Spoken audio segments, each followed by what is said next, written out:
Gut. Wo waren wir da eigentlich?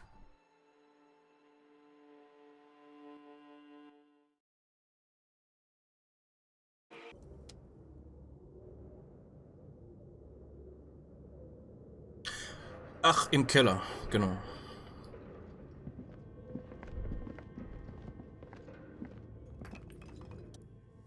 Kein Metal Gear. Später, vielleicht. Also, ich probier's nach Disco Elysium nochmal.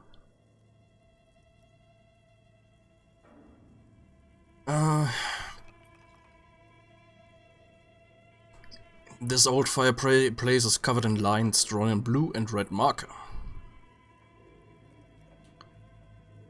The mesh spreading over the stone like blood vessels on alabaster skin.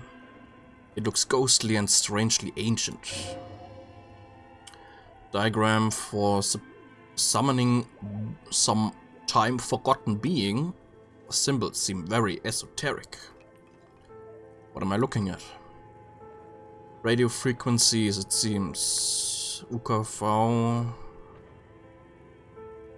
1, 2, 3, 6, 7, 9. Some written notes too, sparse and cryptic. Radio frequencies for what? Unclear. It looks like a cardiovascular system split into veins and capillaries. Very advanced.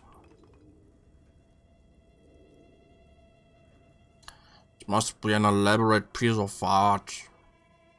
You think so? The web is comprised of radio stations, all lead back to one red heart, titled The Game Master Frequency. A note says, this one can listen in on any station at once. They must have had massive air width. These things don't come cheap. Well, who's the Game Master? Someone very important. The leader of a massive on-air game built by these people. If it's a game, then who's playing? Whoever decides to call in to a call-in station, it looks like. List of names under the stations suggests people across 6 isolas would be playing. Mundi, Insulind, Cutler, Grad, Samara, and even Ilmara. All of these gone, left unrealized. My god. The lieutenant leans closer, his finger tracking the maddening rhizome. It's as if these... it's as if the less money they had, the more ambitions their project became. Ich kann heute nie lesen. The more ambitious their project became. The cost of air width alone must have been huge. Exactly. He nods at the calendar on the chalkboard, wiping his marker-stained fingers clean against his jacket. The schedule, I know doom when I see it. The company was running out of funding. What else? Nothing. It's just lines on marble, an echo from times long gone. No one has used this fireplace in ages.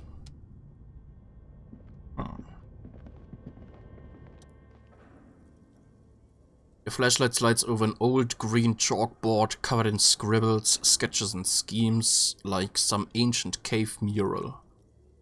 Some of the writing has faded with age, but you can still make out sections here and there. Photos and drawings have been pinned to the board. Inspect the drawings. Ach ja, die Dinger. These lithe, pointy-eared creatures appear to be different types of Welkins. Ich glaube, haben wir letztes Mal, glaube ich, angefangen, aber nicht wirklich richtig durchgemacht. Make out autumnal candle Welkins casting wax-based magic, translucent Welkins with organs shining under their skin, and even ether Welkins.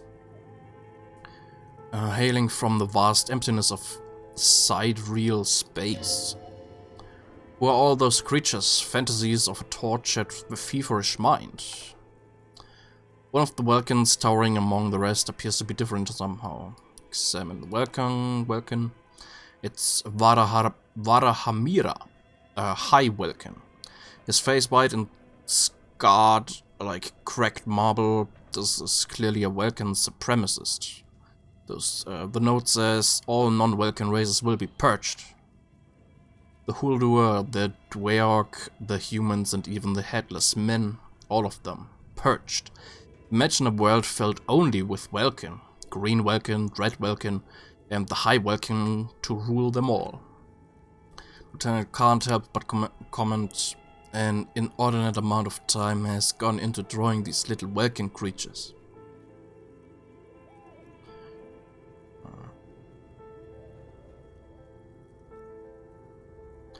One of them is a Vulcan supremacist. Political commentary. That one has a great beard too. Kim nods at the Vulcan's facial hair. Why would anyone spend so much time on this? Some people really like building a world, I think, even if it's just for a game. Who are these creatures? Who drew them? Are they real? I have so many questions. This looks like concept art for a project. It's not really real. Okay. Inspect the photos. A photo collage depicts barren, icy landscapes wrapped in perpetual night. You see permafrost and glacial landforms, dead trees groaning under the snow. Entire oceans have been frozen from shore to shore. There are pictures of settlements on dried up riverbeds, abandoned in a storm. Animal corpses in the dark, carcasses and bones. Albeit dark and cold, this vision also feels cozy in its own way, like eggnog or morphine. A much needed respite from our own world. A pinned postcard reads, "The heat death scenario. A desperate fight for geothermal energy engulfs the world as Viral becomes untethered from its sun, drifting through the universe." Inspect the schedule. There's a monthly calendar from the year 50. Cryptic words like sprint, daily minimi, and GPI span the marker-drawn grid, the grand scheme of production and money. It looks a bit like an academic calendar, only much more brutal. Everyone is constantly teetering on the edge of the abyss, an abyss of production. These squares look orderly, but beneath them is chaos, very pain. What happened? As time goes on, the numbers in the boxes grow rarer and rarer. The board becomes an empty snowfield in the final days. Only failure and regret dwell in this region. Lieutenant looks at the frigid ice field of nothingness and concludes, looks like they didn't make it. Note in the bottom left corner of the chalkboard says, see the production schedule filament for details. Inspect the notes. The handwriting is only partially legible, but you can still make out 3 slogans. Call in, tune out. We're all untethered. And heat death of the universe. The full text reads, heat death of the universe is the new black. Another note says, the biggest advancement in role-playing systems since the 30s.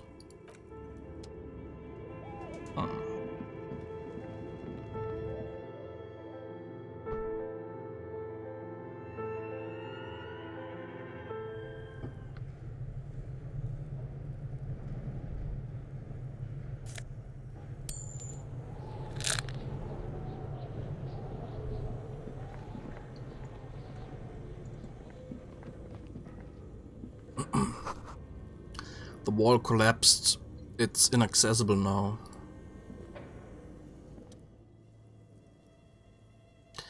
A thick layer of coal dust covers the furnace. coloring it pitch black. Looks like this furnace has a face, and it's a face of agony.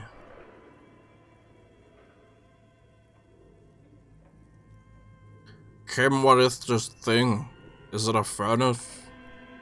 Looks like it. Looks like an old central furnace used to heat the building. It's connected to the chimney. He opens the door and gingerly peeks inside.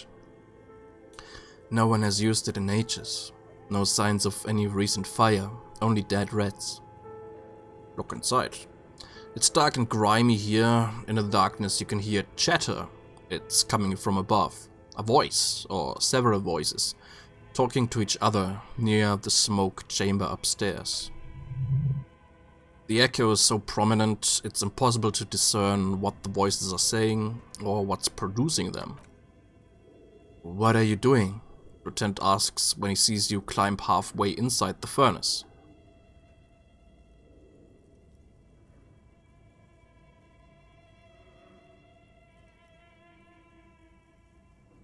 I'm hallucinating. Wait, really? Lieutenant sounds concerned. Take your head out of the chimney, please. It's not safe. It feels safe to know that the lieutenant got your back now and always. This sounded real, not imagined.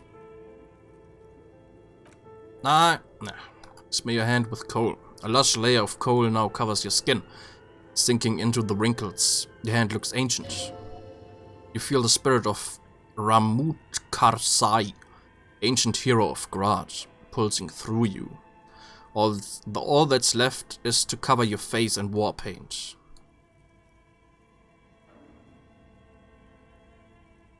Hadramut Karsai, smear your cheeks black with coal.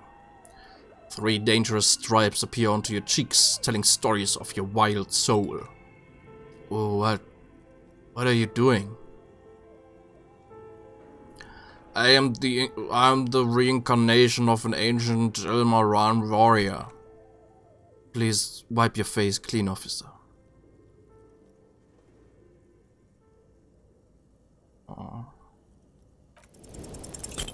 Aww.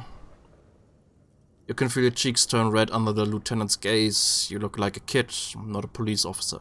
Even the war paint can't conceal the embarrassment. Wipe it clean. Thank you. Lieutenant nods. So, where were we? Nochmal reingucken. I'm not sure, Kim, but I think I can hear someone talking upstairs. Wait, really?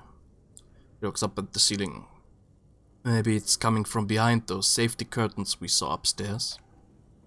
You should ask the lady in the bookstore what's going on with these curtains. Kick it with your foot! Ah! Hollow ring echoes through the furnace. Your toe hurts. Good.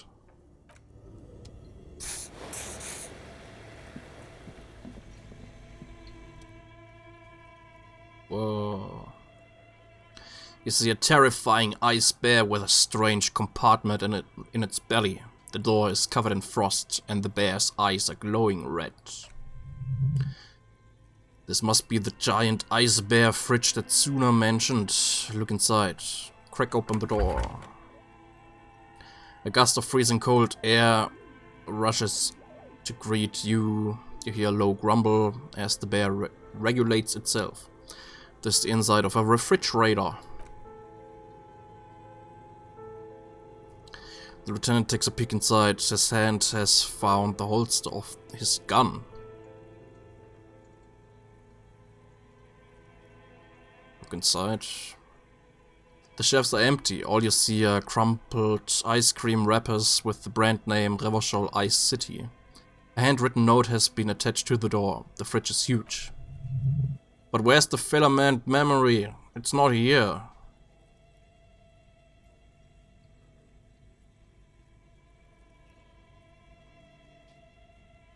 I can't see the offside copy anywhere. Someone must have taken it. What does the note say? Take the note. Pocket the note and the little fridge magnet, keeping it. Okay. Examine one of the ice cream wrappers. Friendly cartoon bear smiles back at you from a glossy cellophane wrapper. It looks nothing like the fridge. Paper still smells of vanilla and chocolate. What is a giant bear-shaped fridge doing in an abandoned cellar in the first place? Good question. It looks like an ice cream fridge. Lieutenant reaches for one of the wrappers. He studies it in the light. So they tried to sell ice cream from this hyper carnivore? I know, says the lieutenant. What an unfortunate marketing choice. What is even worse, the bear is still costing them money to this day. Lieutenant points at the red snarky cable running from the fridge. Fridge buzzes with energy. Electricity bill on this thing must be catastrophic. Close the door.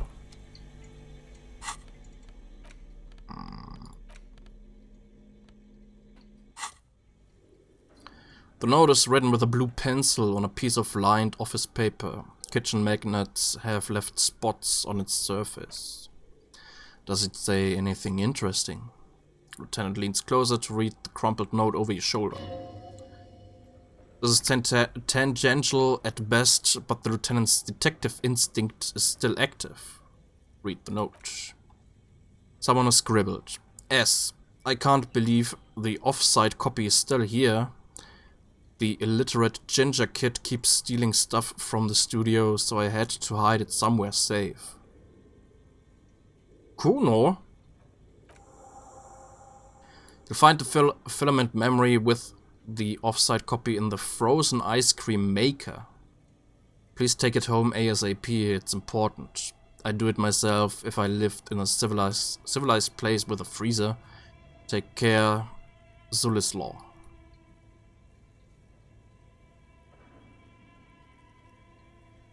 Someone has moved the filament, but who? Zulislaw. Wasn't it one of Miss Lukanen-Gilde's co-workers? He tilts his head. I remember coming across this name when we were reading her personal log. Remind me again, what's a filament memory? It belongs inside a radio computer, storing its memory. It's like a tape. You listen to disco tapes, right? It's like one of your disco tapes, only for a computer. It's like the production schedule you found, only this one's an off-site copy. Who's the illiterate ginger kid? Really? The lieutenant looks at you, corner of his mouth curved into a smug grin. You don't have a single guess? You mean Kuno? Oh, I'm sure the child would love to get his hands on a filament memory, even if he doesn't know what to do with it. He'd probably try to pawn it for speed, based on our encounter.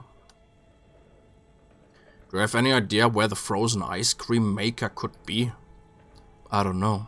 I assume it's somewhere close to the ice bear fridge. Oh.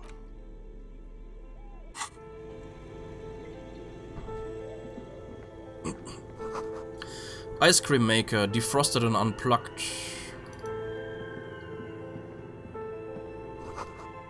Flashlight casts a strange shadow. There's a hidden doorway here.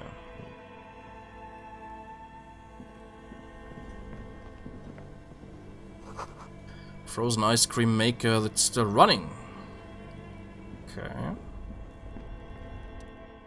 Breaker box. 2 cables are plugged into the breaker box. The red one leads to the ice bear fridge and the black one to the ice maker nearby. Unplug red cable. Electric sizzle. The room is slightly quieter now.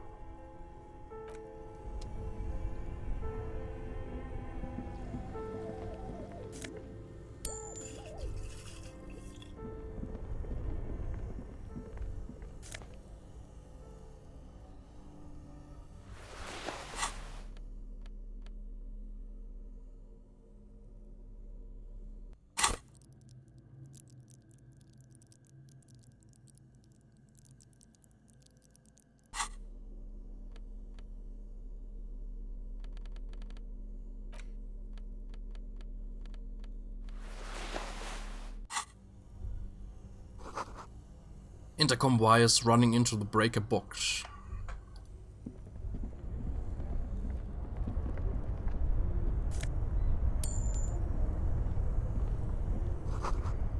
Cellar window, people's feet shuffling by on the street.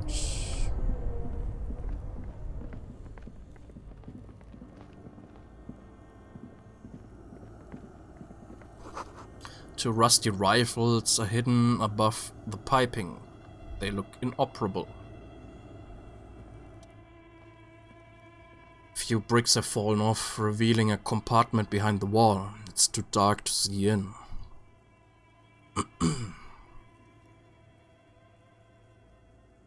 Look, there's a hole in the wall. There is, yes. And there also appears to be something inside the hole. Interesting. Do you want to take a look? Okay. Your hand reaches deep into the darkness and spider webs rummaging around. You find rusty rifles hidden away. Rifles, Kim? Lieutenant steps closer, curious. Are these any good? Inspect. Most of them are rusty and inoperable like the rest, but one catches your eye. A bold action model with a fine wood stock, in better cosmetic order than the others. An old Bell McGrath rifle, Revolutionary era, prized for its reliability more than its accuracy. The rest are probably Bell McGraths too, just too damaged to be sure. Take it, your police officer. Police officers carry guns. This old Bell McGrath looks okay. Lieutenant whistles as he admires the rifle. His eyes are gleaming. That's a rare sight. It seems to no longer be functional, but still a beautiful thing in its own way. Isn't that the same gun that fired the fatal bullet? It's the same type of weapon, yes. A breech loader. But it's not the same gun. This one's been out of order for years. I'm afraid our search for the real murder weapon must continue. Where are we? Seems like an old bunker from the Revolutionary period. Look at all those rifles. He points up at the rifles under the ceiling. Must be an old weapons cache. What does this mean? A rifle here? It means there are firearms breech loaders still lying around in Martinez. This could prove useful in our case against Ruby for Titus. Men are easily swayed by the sight of a rifle. He likes this fight. Someone has stuck some busted guns beneath the ceiling.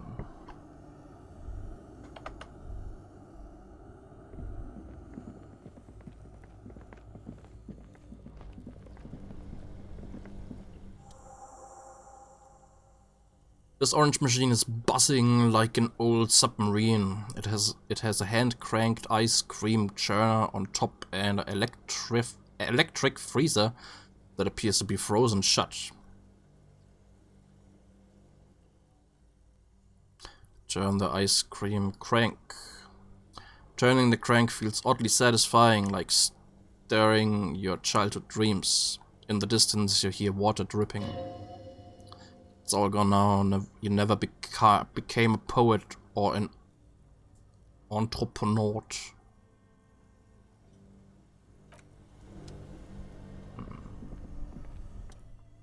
Unplug black cable. Something close to you dies with a soft electric purr.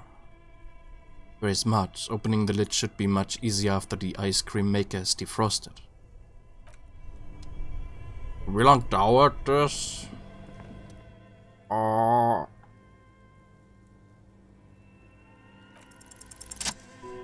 Oh! Nice. Ice groans and howls under the strain of your giant quiescent multi-tool until the lid cracks open.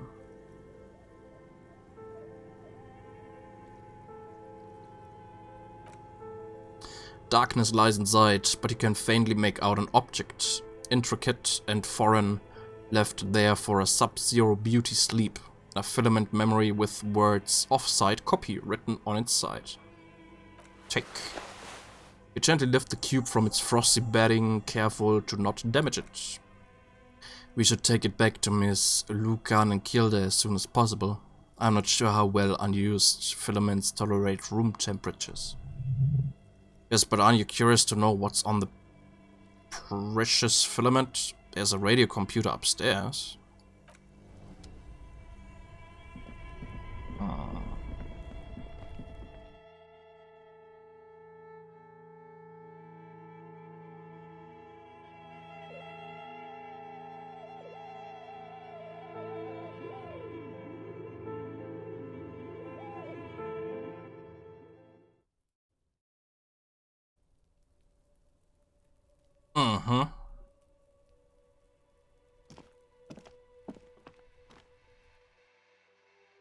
Okay.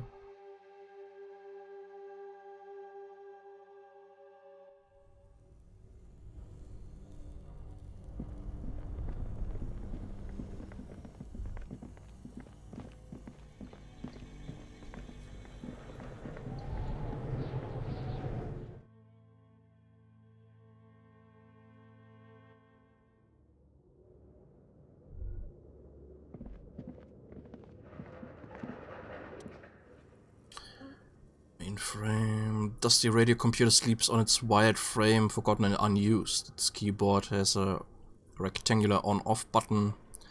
Piece of paper still hangs from the printer.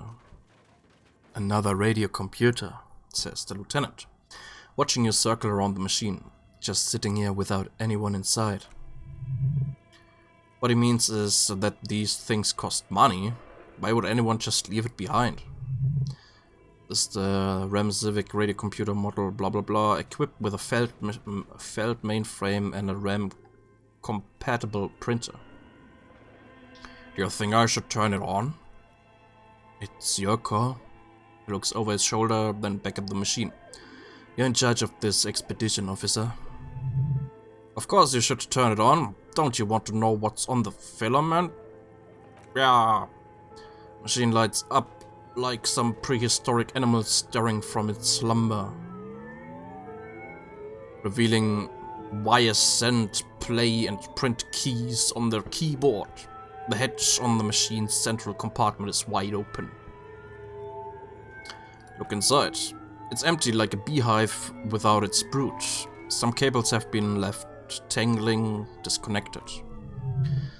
The filaments you have would fit perfectly inside the compartment.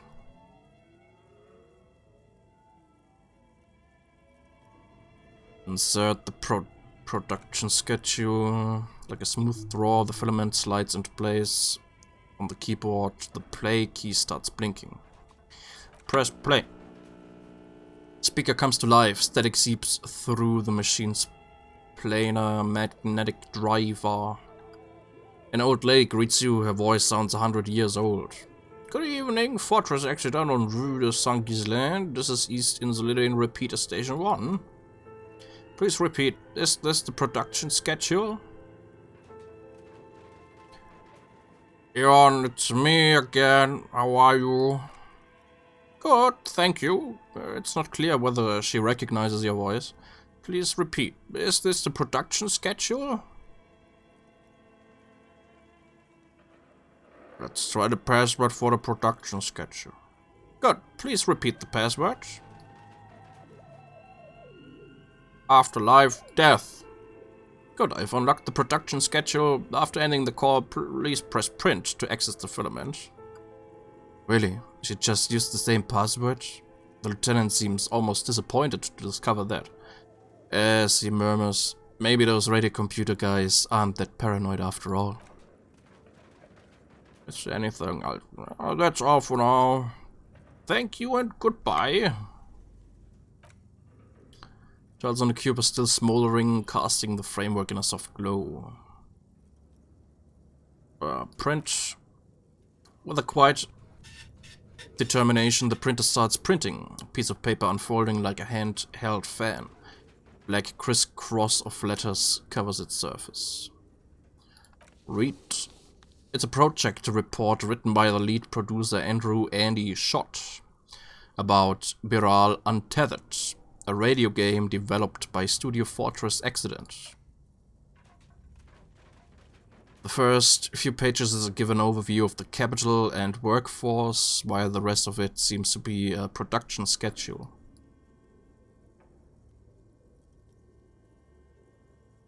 We're about capital, I want to know about money. In its short time of existence,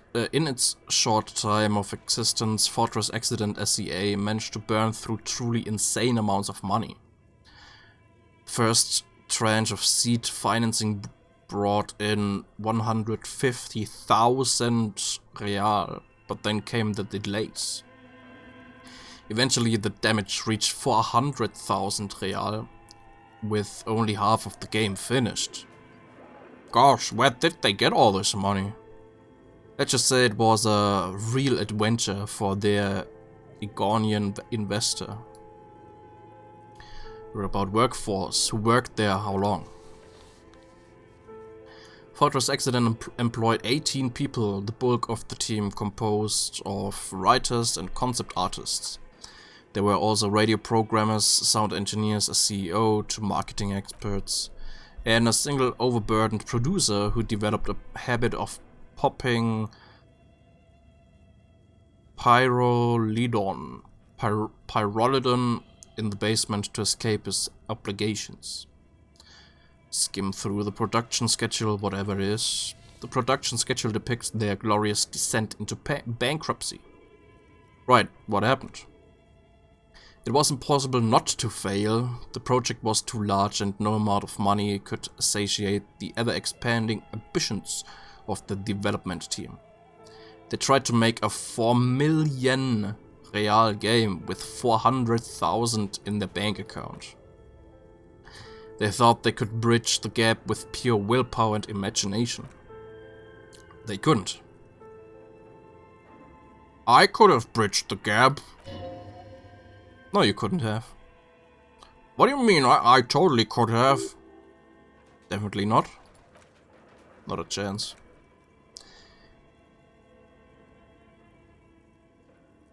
Even then, success remained within an ever-narrowing margin of possibility that, despite everything, never entirely disappeared. That is, until they discovered the Valley of the Heads. What? At the 11th hour, the lead designer, Siemsk-born Sulislav Zavisa, decided that what Viral Untethered needed was a secret, mystical location at the extreme edge of the map. This place was to be the Valley of the Heads, where the heads of all the headless constructs could be found. The player who have been able to choose a head for their headless party member. The player would have been able to choose a head for the headless party member, and each head would be voiced on air by a professional actor. There's some insane shit. Who were these people? The world had never seen their kind before and might never again. How many heads were there? So many.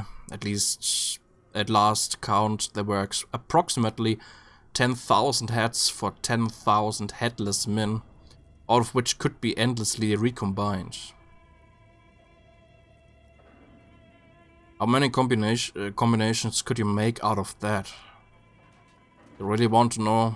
There seems to be a calculation here, but it might take a while. Yeah, how bad could it be?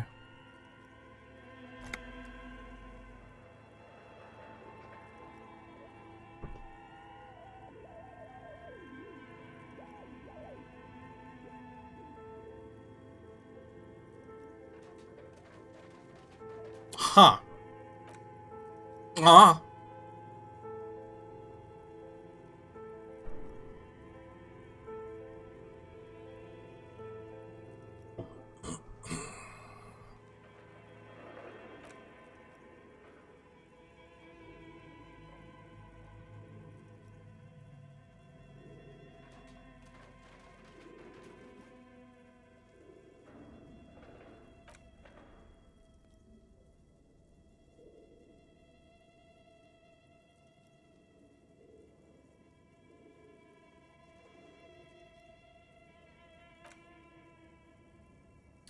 Lieutenant taps his foot impatiently, his arms folded tight against his chest.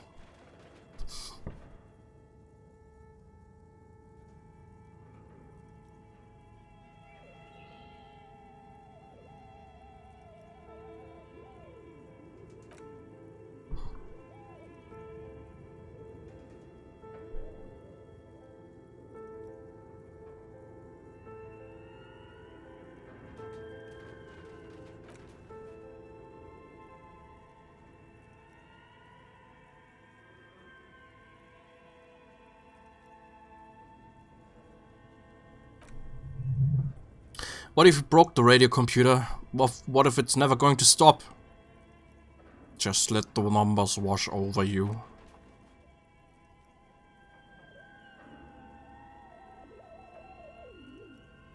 And that's it.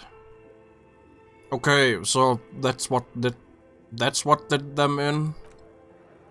Well, yeah, that and the catastrophic data loss. The what now? On the nature of the data loss, there's ominously little information in the production log. It comes at the very end, where things get fuzzy and dark, where tables and numbers seem to vanish into an eerie nothingness. Before their Egonian investor pulled the plug. What is clear is that one day an unidentified numeric anomaly occurred at the East Reversolian lintel front, just as the viral untethered project was being computed that day. And the anomaly caused all the data to get lost in the air. When the project was returned, it was completely blank. Team spent weeks on the phone with Lintel, the service provider, but despite their diagnostics, they could never produce a satisfactory explanation or pay for the loss. What?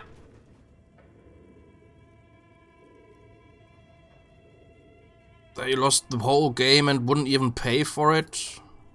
Always read the terms of service. Wasn't there a copy of the game? A backup? Mysteriously enough, it seems that the off-site copy happened to be on-site when the catastrophic data loss occurred. It was the lead programmer's responsibility to oversee weekly maintenance of the off-site copy and, well, keep it off-site. An explanatory note from the lead programmer has been attached, as Lou can't kill the lead programmer of Fortress accident. The off-site copy was on-site because there was no off-site anymore. Not for me, not after 8 months of crunch. I didn't have a home anymore, so I started keeping it in the basement, in the ice-bare refrigerator, near where I went to sleep. It was perfectly safe there, the temperature conditions were optimal.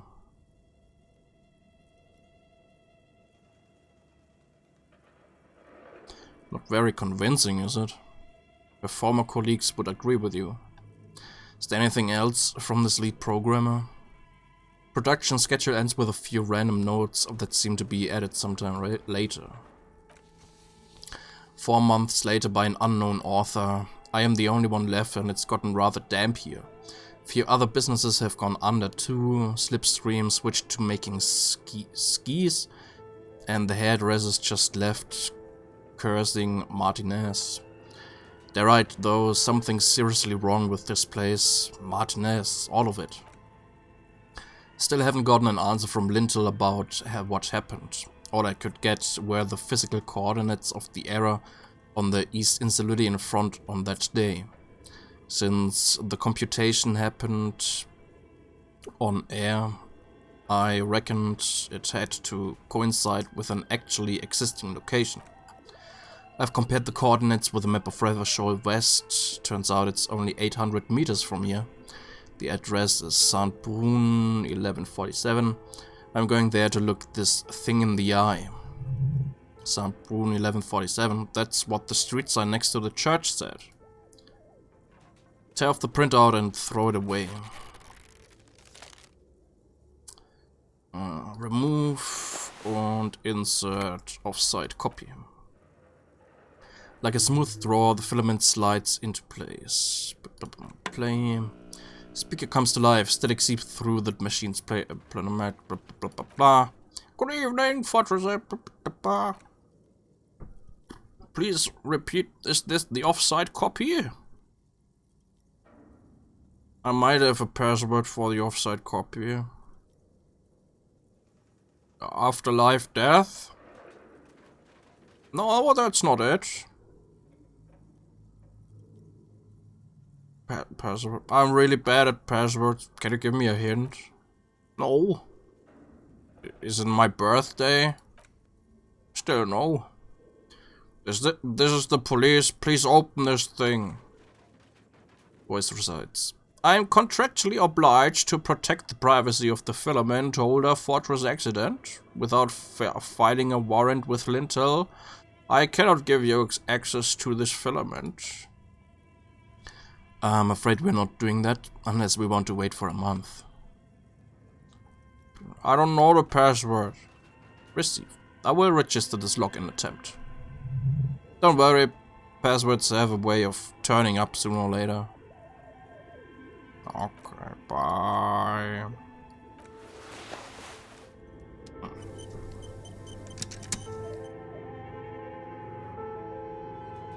Okay, what do you think is going on with that computer, chalkboard, and fireplace?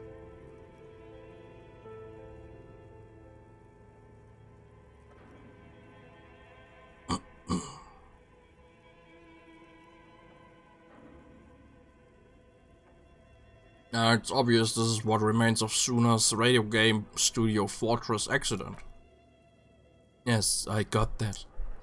Lieutenant shifts on his feet. What I meant was, what were they trying to achieve with this damn game? What were their ambitions? Because this here looks rather advanced. He has respect and curiosity for this failed endeavor. This is way above your tiny little policeman head. I don't know, I'm not an artist. Okay, well, I think... Lieutenant takes a step back, steepling his hands. Like he's ready to lay out a fine theory crafted together like a puzzle box. It looks like one of those popular pen and paper role-playing games. Only these people were trying to automate it. Make it work on radio computers. Utter madness, he thinks, as a compliment. What? RPG als Computerspiel? Was? Unmöglich. How were they planning to do that? Through call-in stations. He nods at the fireplace. None of the players have to be physically present. Anyone in the world can participate in the game, as long as they have a two-way radio. Then there's the Game Master frequency that listens in on the smaller call-in stations. I think that was supposed to coordinate the stories, functioning as a master of ceremonies of sorts. As an art MMO. Coordinating so many games would take a whole switchboard of people, possibly divided into sub-frequencies.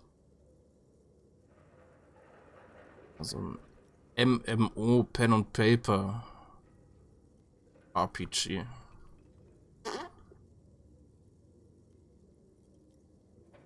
Has anyone ever done this before? Not to my knowledge. They make automated games in Graz, Messina, Königstein, you know, places with industry. But I don't think anyone has attempted to create an inter-isolary game before. We just don't have the technology. And this was a role-playing game. Indeed, those Welkins are a dead giveaway. He points to the chalkboard. Role-playing people love that stuff.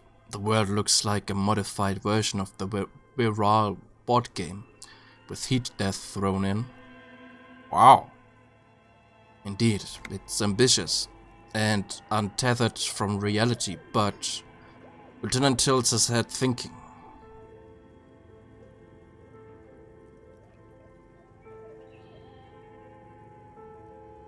world is cold and lonely. This would keep it company. Let's finish it. A half smile breaks out on his face. It's too late for that, I'm afraid, he says, looking around in the relic room. The pipes howl and the red crosses the floor. Okay, let's keep moving. Okay.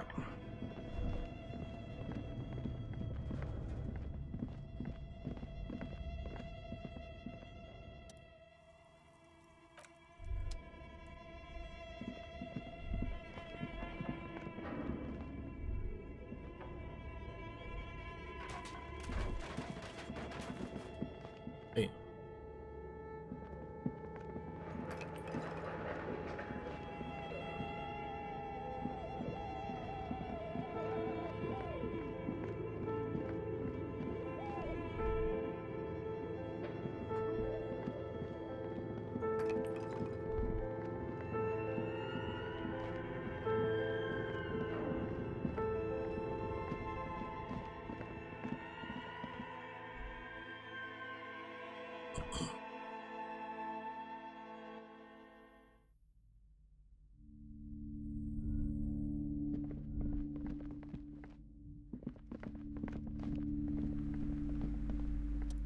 You broke down the back door? The wards, the door. It's all gone now. Dark psychic energy leeching onto my shop.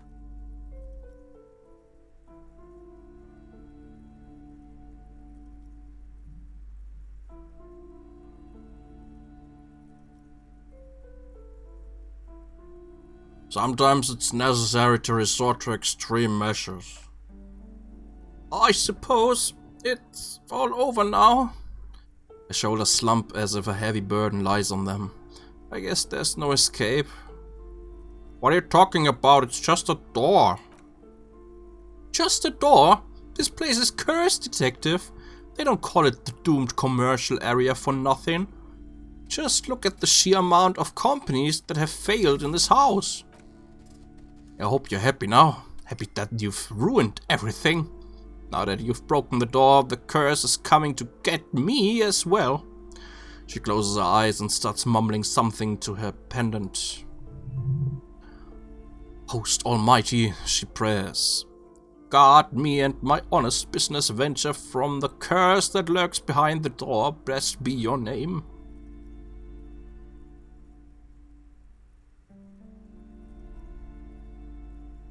Oh, sorry, I didn't know about the curse. Of course you didn't. You're nothing but a policeman. She shrugs, visibly dejected. Alright, you know what? I'm willing to let you investigate the doomed commercial area. We are set on the path, there's little else to do. The facade is dropped. Now you see the curiosity behind the fear. But before we go on, tell me, did you encounter the malignant entity? Her eyes narrow as she whispers the name.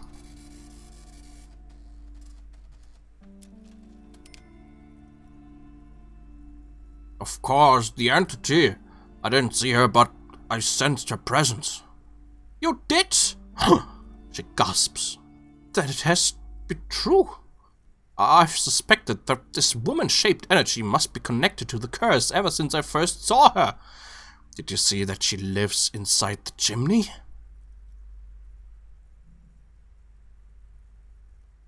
I mean, the chimney is part of the central furnace. I heard voices coming from there. Yes, I've heard that it's enormous. She's barricaded herself behind some metal security curtains upstairs. God knows what she's doing there.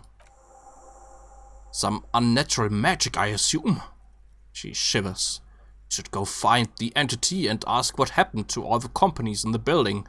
And do return to me after you've talked to it. I'm quite anxious to know what she has to say about the curse. If you're really interested in cracking this mystery, then we should go back to the furnace. Maybe you could yell into it or something. Hey, make some noise. You think of something, you always do. Despite his cool, the lieutenant's interested in solving this mystery too. Okay. Ja, heben wir uns auf für den Fall, dass wir irgendwann Erfahrungspunkte brauchen. Bringen wir erstmal das Ding wieder zurück. Zur Kirche. Ey, schon fast 21 Uhr da. Hoffe mal, dass die Frau noch da ist in der Kirche.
Ja, noch da, gut. Yes, what is it? Offside Copy.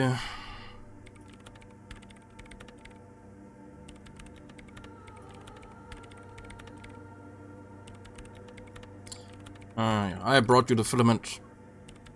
Thanks. She takes the filament, inspecting the metallic tape on its side. Looks like it's the one. What's going to happen now? I'm going to print it out to see what's left of it. She's already inserted the filament into the radio computer's core, ready to close the door. Wait, no, that's dangerous. She shouldn't do it. What?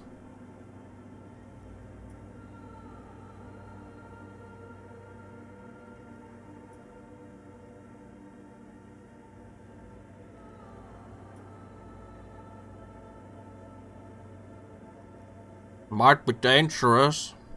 She starts laughing, but stops almost immediately, her voice oddly humorless. No, it's not dangerous, just depressing. How do you know? I have a theory, she says as the filament clicks into place. Lintel was able to divine the anomaly's location from this broken copy. I want to repeat their calculation, only this time with better equipment. Watch. She says and presses print on the machine's keyboard, but an intricate display of failure. Paper starts filling out with ink, soaking it in gleaming darkness. Not a single line of data stands out.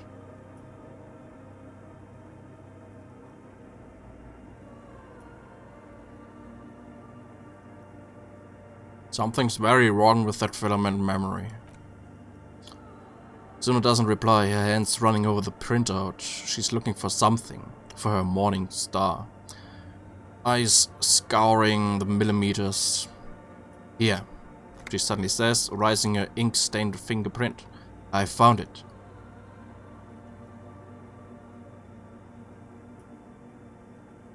Hi. Where? Hold on. She's behind the keyboard now, typing in some numbers that only she understands. The terminal beeps and the light inside starts pulsing like a glowing star. Can I do anything? Shh. Just give me a second. I'm almost... She clocks up her typing speed. Lieutenant leans closer to whisper. I've never witnessed a programmer work before. Done. Zuna jumps up from the keyboard like a spring. I've got it. I've found the location of the anomaly. There's joy in her voice as she bumps her fist into air.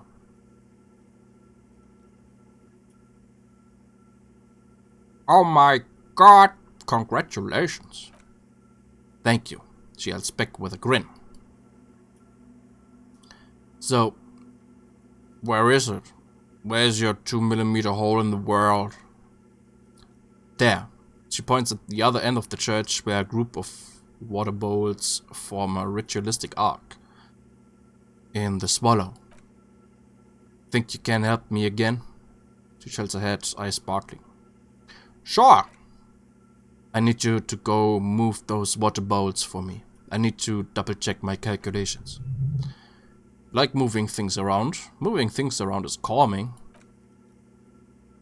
Just walk over to the circle and follow my instructions. Move the third bowl 2 centimeters to the left and the fourth bowl 5 centimeters to the right. This should do the trick. Third, fourth. Sure.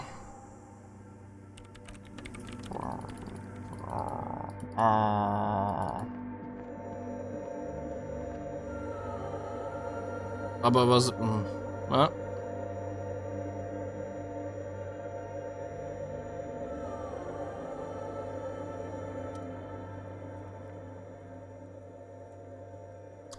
Awfully silent again, as if someone turned off the entire world, and outside those walls, water inside the bowl stands still.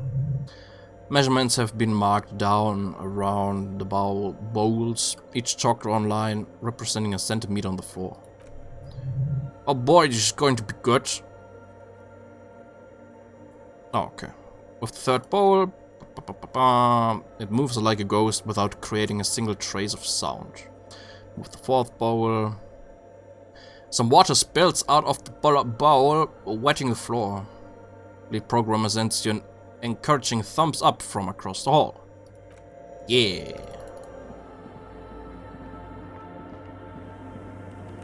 Yes, what is it? I moved the water bowls to the right position, just like you asked. What's next? Great, everything should be aligned now. She stops, biting into a chapped lip.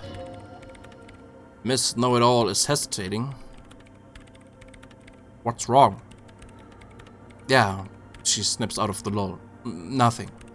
Now the only thing left to do is to unmute the headphones. If we've got the location right, we should then be able to hear whatever sound this anomaly makes.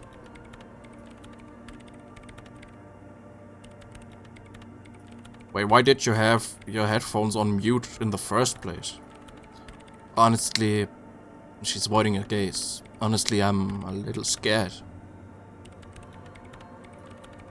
I don't know. Isn't it going to be just silence and nothing else? I don't know.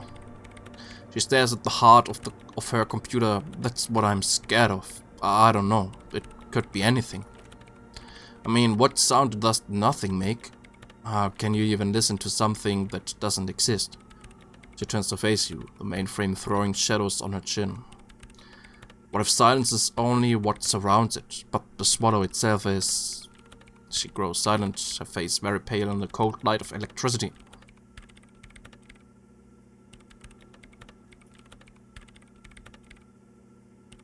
You're overthinking this. Alle wohl auf? Ja, schon. Bisschen warm im Moment. Aber sonst okay. Bei dir? Maybe, she rubs her face, maybe I'm just tired. It's scary, but we just have to face it. Yeah, she breathes in. You're right, let's do it. Hallo Brocken. She puts on her oversized headphones, ready to press unmute on the keyboard. The lieutenant takes a step back. And then nothing. Nothing happens as sooner Lucan and Kilde presses unmute on her keyboard. Nothing but silence.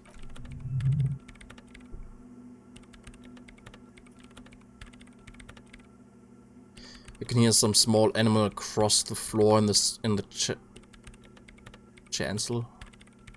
It's that quiet in the sanctuary. See nothing.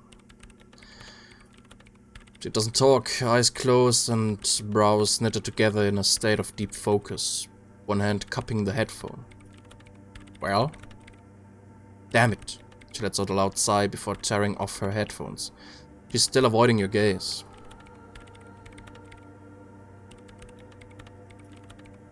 Come on, did you hear anything? No, of course not, she says, clearly disappointed. Nothing happened. Let's move on. Despite the fear, she was hoping for something extraordinary to take place. What do you mean nothing happened? Did you find the swallow? No. She rests her face on her hands, massaging her forehead. No, my hypothesis was wrong. According to this, I should have heard something if I got the coordinates right. Like I said, silence is only what surrounds it.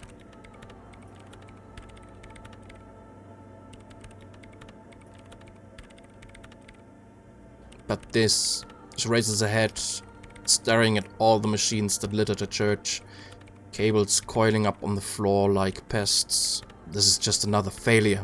Silence sounds like silence. That's all it is.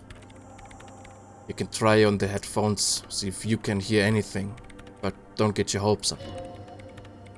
Silence is silence. We're sure there's more to it.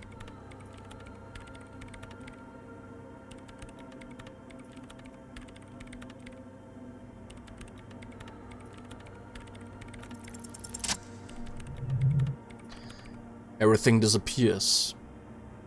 You're draped in silence like a drowning man, staring into his puny little headspace. And then the pressure changes. What does it mean? It feels like flying on aerostatic, or when your ears pop, or like a subtle difference in the atmosphere, weather change hanging in the air. What if the sound you're looking for is too low for you to hear it? Sooner, what if we just need a better sound system? A better sound system, she repeats. Alright, but where would we get one? Suddenly a rhythmic beat permeates the walls, causing a small patch of decorative stucco crumble onto the wooden floor. They should really allocate some renovation fund to this place, murmurs the lieutenant, inspecting the damage done to the arabesques. No, what they really should do is shut down the disco men from disturbing neighborhood peace. Yes, but they could help with the speakers. You mean the speed freaks? She closes her eyes as more dance music invades the holy silence of the sanctuary. Of course, the speed freaks. They have a fantastic sound system, and you think they would help me? They would if you wouldn't mind them moving in with you. I guess I could live through a week or two of peaceful coexistence. Brilliant negotiation there, detective, as always. Great, I'll go talk to them then. So, let me know how it goes. She lingers for a moment before adding, thanks, officer. Good. Okay. Reden wir dann beim nächsten Mal mit den komischen Techno-Leuten.